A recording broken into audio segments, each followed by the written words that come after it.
Voici une question dont la réponse est la clé du bonheur éternel. Que faut-il faire pour aller au ciel? Les Saintes Écritures vont nous donner une réponse claire et sans contredit aujourd'hui même à l'émission À travers la Bible.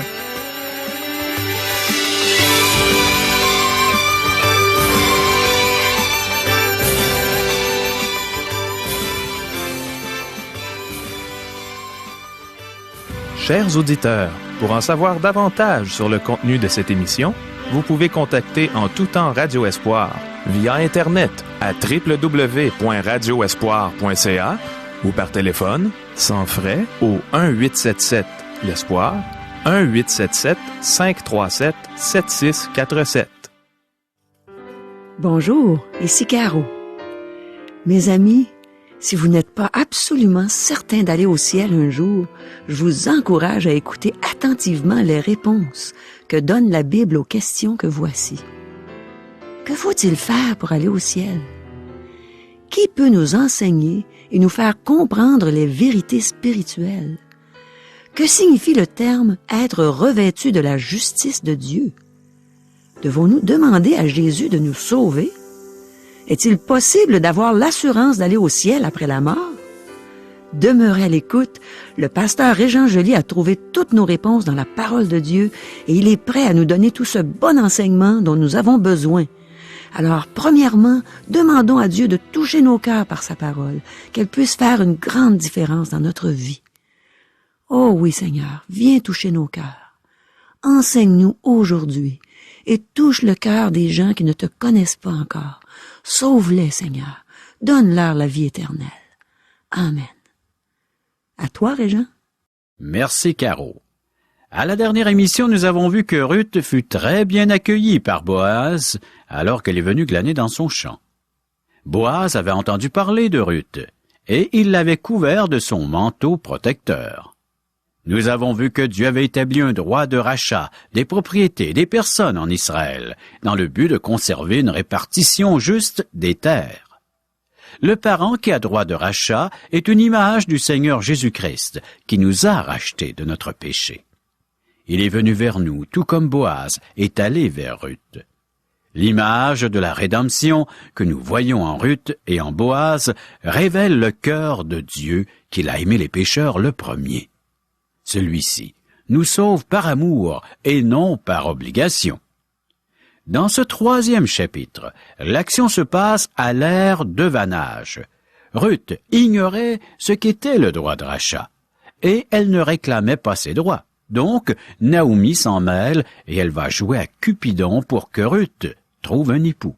Cependant, pour bien comprendre ce qui se passe dans ce chapitre, il est nécessaire d'examiner de près la 3e loi qui semble étrange dans notre système juridique. Nous en avons déjà vu 2. De plus, il est important de comprendre la place qu'occupait l'ère de vanage dans la culture d'Israël. Examinons la loi qui est mise en application dans les chapitres 3 et 4 du livre de Ruth.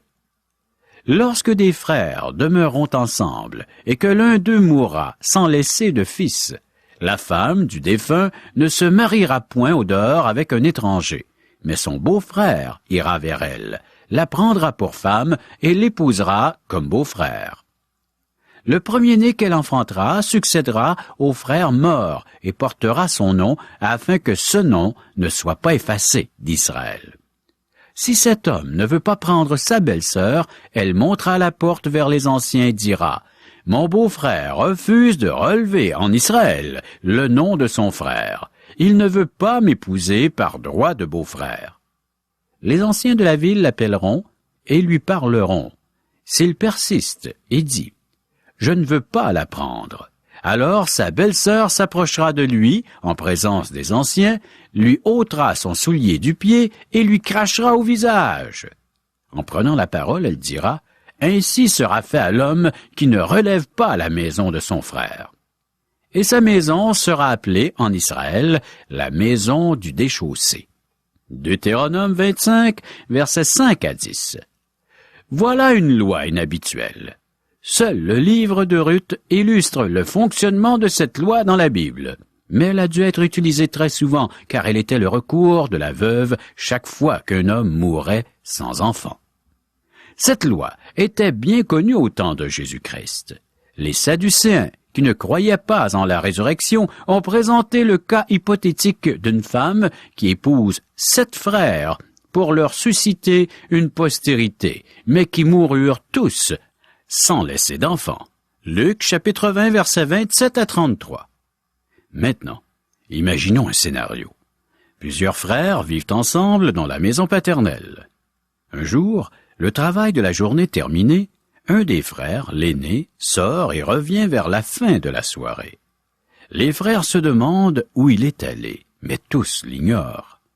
Personne n'ose questionner le jeune homme alors qu'il entre. Le même manège se reproduit le lendemain, et les frères sont vraiment curieux de savoir ce que peut fabriquer l'aîné. Pendant la journée, ils se renseignent. Lorsque leur frère rentre à la fin de la 3e soirée, cette fois-ci ils l'attendent. « Où es-tu allé? As-tu fait la connaissance du nouveau voisin? Il paraît qu'il a une fille. L'as-tu rencontrée? Dis-nous la vérité. Cette fille t'intéresse-t-elle? » Ainsi les doutes des frères furent confirmés. Leur aîné trouvait la fille du nouveau voisin de son goût et il pensait au mariage. Alors les frères lui dirent: « Il faut tenir un conseil de famille à ce sujet. Nous avons vu cette fille et nous avons entendu parler d'elle. Cette fille ne nous plaît pas.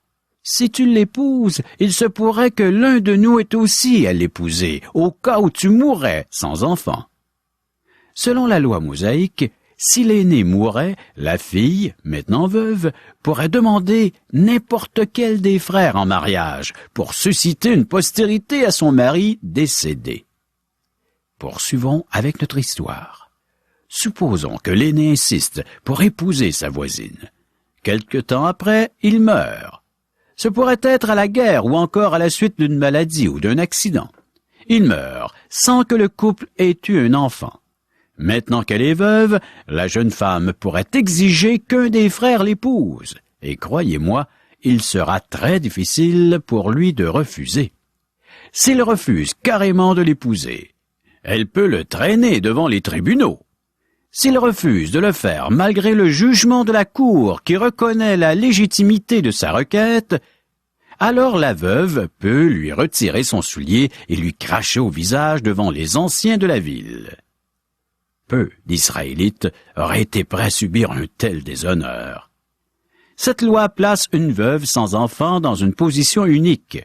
Cette position est avantageuse car elle peut exiger qu'un des frères l'épouse. En fait, c'est son devoir à l'égard de son mari défunt.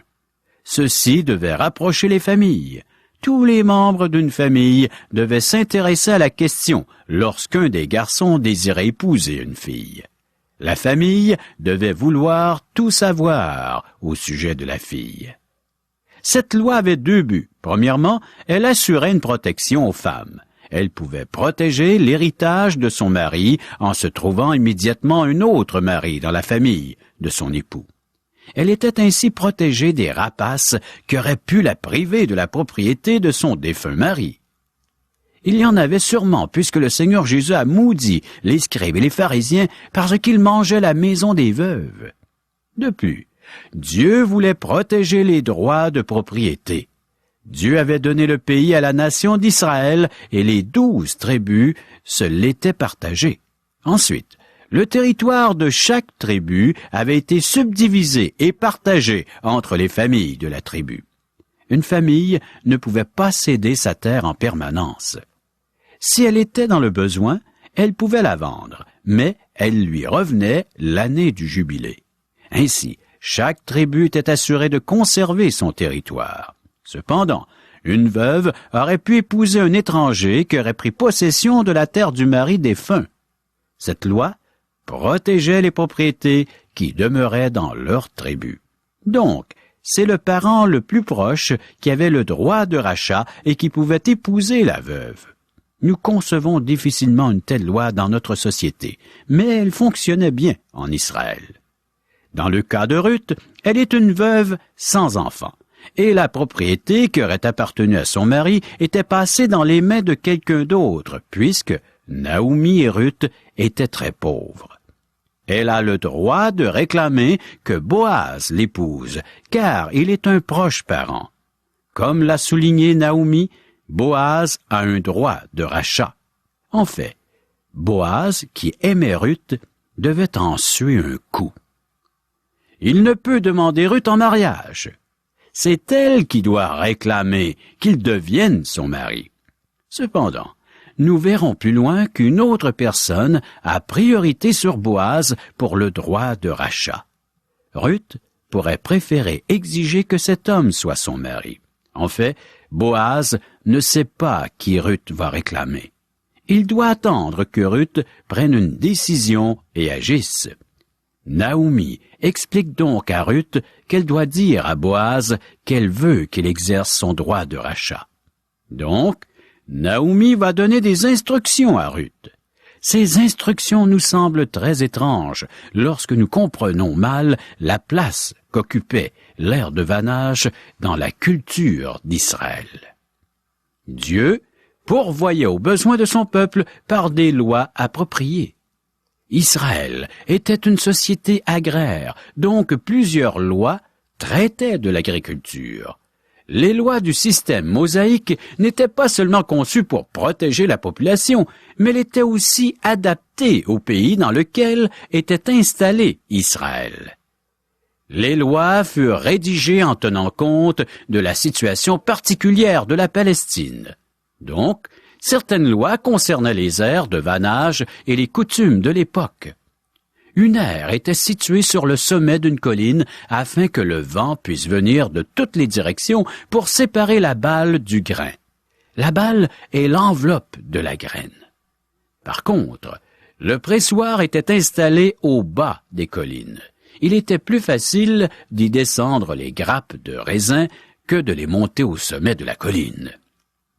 Rappelez-vous, lorsque nous avons parlé de Gédéon, il vannait le grain au pressoir, car il craignait d'être vu des Madianites, s'il l'avait fait sur le sommet de la colline. Il vannait le grain au pressoir, car il craignait d'être vu des Madianites sur le sommet de la colline. Ce devait être beaucoup plus difficile de séparer la balle du grain, car il y avait moins de vent au bas de la colline. Cependant, lorsque Ruth vint en Israël, c'était un temps de bénédiction, car Israël marchait avec le Seigneur, et personne n'avait à se cacher pour battre le grain.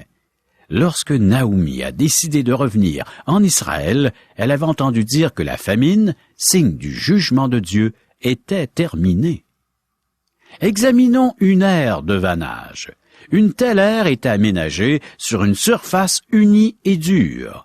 Des roches formaient la circonférence du cercle. Nous en voyons encore aujourd'hui en Israël. Lorsque le grain était coupé, il était apporté à l'air. Là, on le lançait en l'air afin que le vent sépare la balle du grain. On battait le grain tant qu'il y avait une brise ou un vent. Alors que le vent cessait à la tombée de la nuit ou pendant la nuit, on faisait alors une fête religieuse. À ce temps de l'année, les familles campaient autour de l'aire, donc de nombreuses personnes étaient présentes. Après que la fête était terminée, les hommes se couchaient autour de l'aire sur laquelle était le grain. Leurs têtes pointaient vers l'aire et leurs pieds dans la direction opposée. Ceci leur permettait de protéger le grain des maraudeurs et des voleurs. Le vannage du grain était une occasion de fêter et de remercier Dieu pour la récolte abondante. La fête des prémices, ainsi que la fête de la Pentecôte, étaient associées aux aires à vanner le grain. Les gens chantaient des psaumes et louaient Dieu. Imaginez-les sur une colline, regardant le ciel et chantant des psaumes. Plusieurs psaumes traitaient de cette fête. Maintenant que nous avons examiné le contexte de l'histoire de Ruth et Boaz, poursuivons son étude ainsi que sa lecture. Ruth, chapitre 3, verset 1er. Naomi, sa belle-mère, lui dit, « Ma fille, je voudrais assurer ton repos afin que tu sois heureuse. » Chaque jour, pendant le temps des récoltes, Naomi surveillait l'arrivée de Ruth et de Boaz par sa fenêtre alors qu'ils revenaient des champs. Cette période dura environ 6 semaines. L'orge et le blé furent récoltés, et Naomi remarqua que Ruth ne réclamait pas que Boaz l'épouse. Elle remarqua aussi ce que tout le monde voyait. Boaz aimait Ruth. Naomi demanda à Ruth si elle peut lui aider à se marier. Au début, Naomi avait encouragé ses belles-filles à retourner dans leur famille et à se trouver des maris. Maintenant, elle va aider Ruth à réclamer ses droits. Verset 2. Et maintenant, Boaz, avec les servantes duquel tu as été, n'est-il pas notre parent? Voici, il doit vanner cette nuit les orges qui sont dans l'air. Naomi explique à Ruth que Boaz a un droit de rachat pour relever la maison d'Élimélec et qu'elle peut lui demander de l'épouser. En fait, elle fait comprendre à Ruth que c'est son devoir. Elle l'encourage à aller à l'air et demander à Boaz d'exercer son droit de rachat. Cela comprenait une demande en mariage. Verset 3. Lave-toi et oins-toi, puis remets tes habits et descends à l'air. Tu ne te feras pas connaître à lui jusqu'à ce qu'il ait achevé de manger et de boire. Nous avons, nous aussi, une obligation, celle de naître de nouveau. Ruth n'est pas familière avec les lois et les coutumes d'Israël, donc elle n'a rien fait pour réclamer ses droits. Naomi lui donne donc des instructions très précises. Elle lui dit de faire 4 choses. Ces choses sont une belle image du pécheur qui vient à Jésus-Christ. Elles illustrent 4 éléments du salut du pécheur. Le premier est « lave-toi ». Si vous et moi sommes pour venir au Seigneur Jésus, la Bible nous dit que il nous a sauvés, non à cause des œuvres de justice que nous aurions faites, mais selon sa miséricorde, par le bain de la régénération et le renouvellement du Saint-Esprit. Tite, chapitre 3, verset 5. C'est pour cette raison que le Seigneur Jésus a parlé comme il l'a fait à Nicodème. Vous pensez peut-être être un homme bon et religieux, et en fait, vous l'êtes. Mais vous avez besoin d'un bain spirituel. Vous avez besoin du bain de la régénération. Le Seigneur a dit à Nicodème, « Il faut que vous naissiez de nouveau. » Jean chapitre 3, verset 7. Deuxièmement, Naomi a dit à Ruth, « Oins-toi. » Seul l'Esprit Saint peut nous enseigner la vérité. Il est probable qu'après le décès de son mari, que Ruth ait porté le deuil, donc les vêtements appropriés au deuil. Cependant, Naomi perçoit qu'une personne s'intéresse à Ruth, et elle lui dit de sortir sa petite bouteille de parfum de l'endroit où elle l'avait rangée. C'est peut-être un parfum exotique, et Naomi dit à Ruth de s'en mettre. Ceci aussi correspond à un élément de notre expérience chrétienne. Lorsque vous et moi venons à Dieu, nous sommes des bébés spirituels, mais nous pouvons maintenant comprendre les choses spirituelles. Le croyant est oint du Saint-Esprit. Dans 1 Jean, chapitre 2, verset 20, nous lisons « Pour vous, vous avez reçu l'onction de la part de celui qui est saint, et vous avez tous de la connaissance. Seul l'Esprit de Dieu peut ouvrir notre intelligence, afin que nous comprenions les vérités spirituelles. Sans son illumination, nous ne comprendrions jamais la Bible. C'est l'Esprit Saint qui doit nous enseigner. C'est une vérité que nous oublions facilement de nos jours. Dans certains milieux théologiques, la doctrine de l'inspiration des Écritures est rejetée. Nous devons comprendre que Dieu a inspiré la Bible. L'Esprit a inspiré toute la Bible ainsi que le choix de chaque mot dans les textes originaux grecs et hébreux. Nous pouvons connaître et croire la doctrine de l'inspiration tout en étant ignorants des Écritures, parce que nous nous appuyons sur notre intellect. Nous pouvons apprendre des faits et être capables de répondre à des questions d'érudition. Le type de question d'un jeu questionnaire. Néanmoins, seulement l'Esprit de Dieu peut vous faire comprendre les éléments spirituels des Saintes Écritures. Dans 1 Corinthiens chapitre 2, versets 9 et 10, l'apôtre Paul dit « Mais comme il est écrit, ce sont des choses que l'œil n'a point vues, que l'oreille n'a point entendues, et que ne sont point montées au cœur de l'homme. Des choses que Dieu a préparées pour ceux qui l'aiment. Dieu nous les a révélées par l'Esprit. » Troisièmement, il faut être revêtu de la justice de Dieu. Le troisième pas consiste à remettre ses habits. Remets tes habits. Naomi a dû dire quelque chose à cet effet. Ruth, tu te rappelles la jolie robe que tu portais lorsque mon fils te courtisait? Tu étais belle dans cette robe. Si Boaz est tombé amoureux de toi alors que tu portais des vêtements de veuve, imagine ce que ce sera lorsqu'il te verra dans cette robe. Va mettre ta jolie robe. C'est le troisième élément du salut du croyant.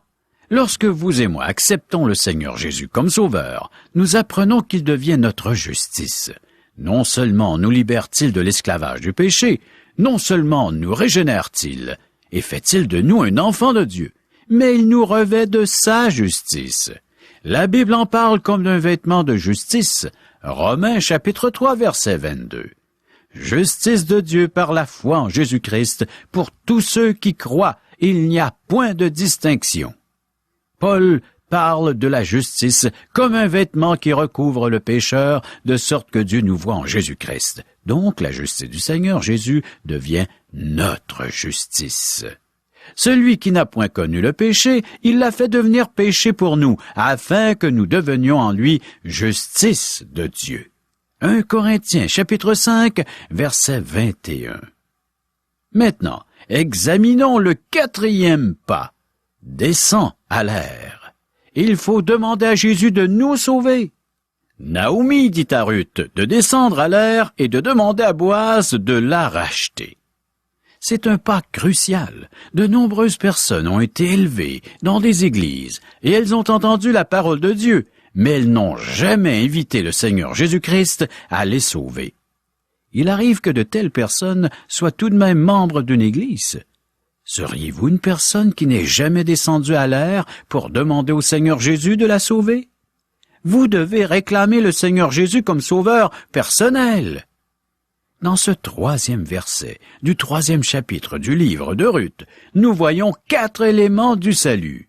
Il faut naître de nouveau, c'est-à-dire passer par le baptême de la régénération.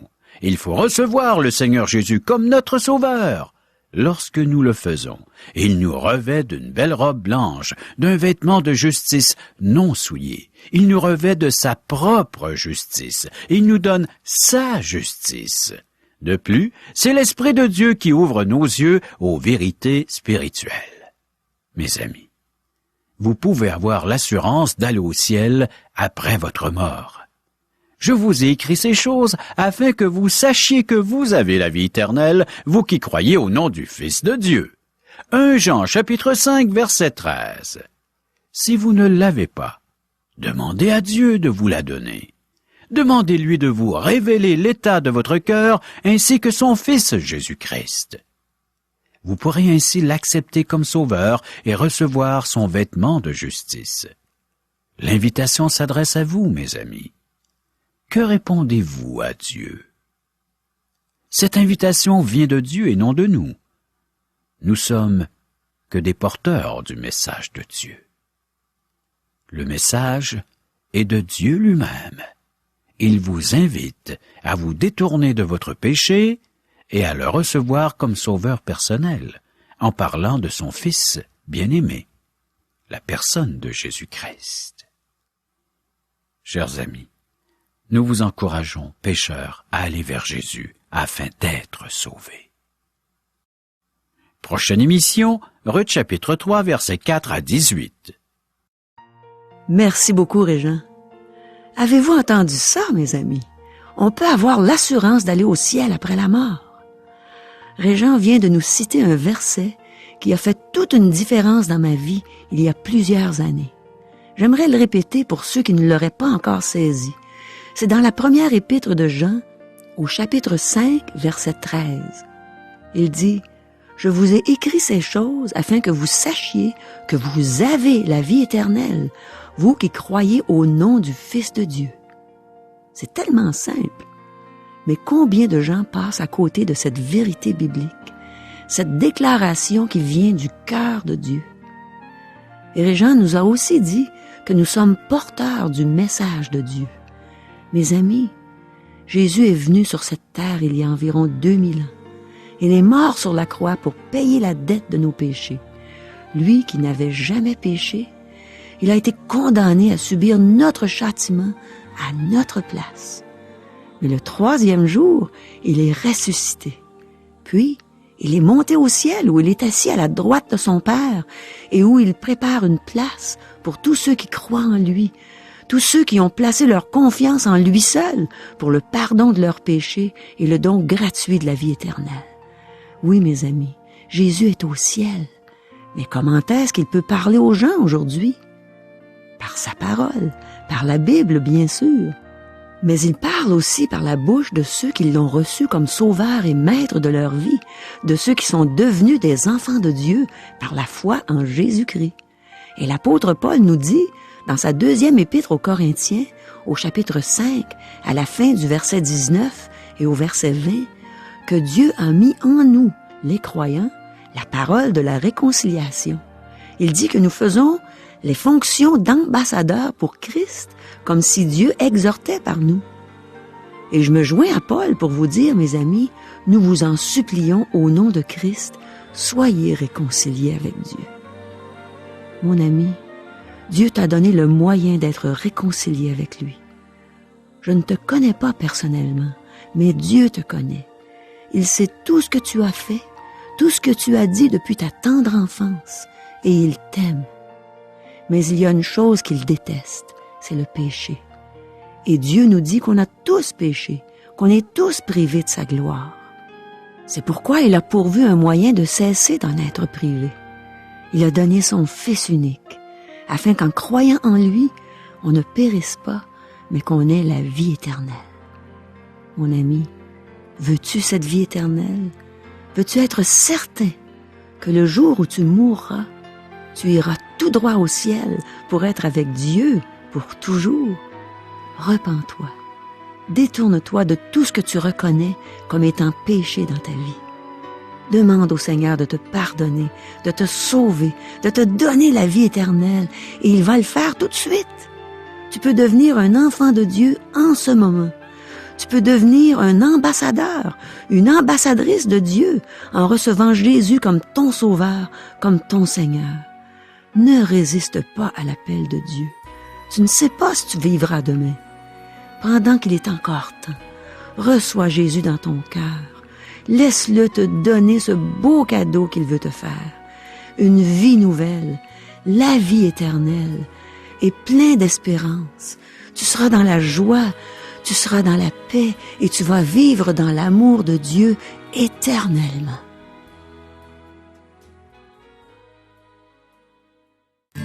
Caro, nous invitons les auditeurs à assister à un merveilleux déjeuner de l'espoir. Pourrais-tu nous expliquer qu'est-ce qu'un déjeuner de l'espoir? C'est justement comme ce que tu viens de dire, Régent, c'est merveilleux.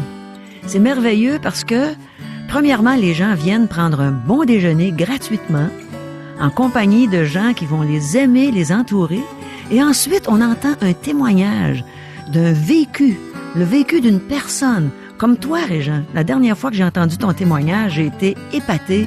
J'ai trouvé ça extraordinaire de t'entendre raconter ce que Dieu avait fait dans ta vie, comment il t'avait transformé, et en même temps, ton sens de l'humour là, qui a transpercé les cœurs et qui a fait rire les gens, qui a fait du bien aux gens. Alors c'est ça, un merveilleux déjeuner de l'espoir. Ça vaut la peine de venir entendre ces témoignages. Et je vous le répète, c'est gratuit. Nous vous invitons donc à venir participer à ces merveilleux déjeuners de l'espoir qui auront lieu à la grandeur du Québec. Comment faire pour savoir où auront lieu ces déjeuners? Vous pouvez nous rejoindre par téléphone. 1-877-L'Espoir. 1-877-537-7647 ou via courriel à www.radioespoir.ca ou à notre adresse postale. Radio Espoir, casier postal 34143, Charlebourg, province de Québec, le G1G 6P2. Au revoir. Bye bye.